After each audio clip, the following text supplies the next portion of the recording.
One day when I was a third-year theology student at the Weston Jesuit School of Theology in Cambridge, Massachusetts, I was reading a book by John Sobrino for one of my courses.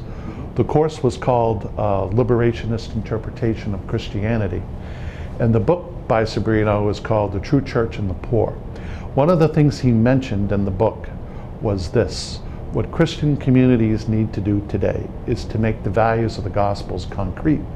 For example, he said, Matthew 25 needs to be made concrete. I knew what Matthew 25 was. I had heard it before, I had read it before. It's very similar to what you can find in the book of the prophet Isaiah. It's a judgment scene.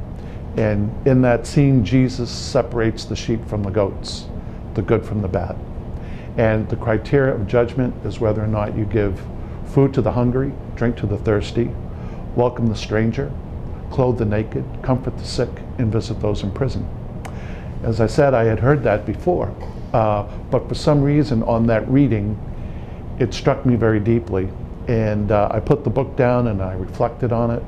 And at the end of that period, I resolved that someday, if I could, I would try to make Matthew 25 concrete. The following year was my fourth and final year of theology school, and I had to do a pastoral project for my program, and I proposed starting a private nonprofit corporation called Matthew 25. And the purpose of the organization would be to engage in both food relief and housing relief for people in economic need. And my proposal was accepted by the school.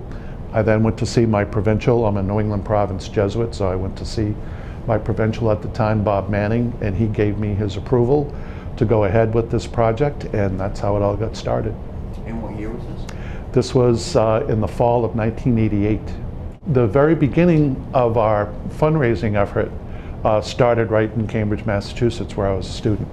Now, I was a Jesuit and a student Jesuit, and I had a $90 a month stipend. All of my Jesuit friends were in the same situation, $90 a month stipend. So how do you raise money for a good purpose when you have very limited income? Well, the Jesuit community in Cambridge at the time was composed of about 10 different Jesuit small communities. I knew that my house had closets and a cellar full of stuff that we didn't need. So I came up with the idea of having a benefit garage sale.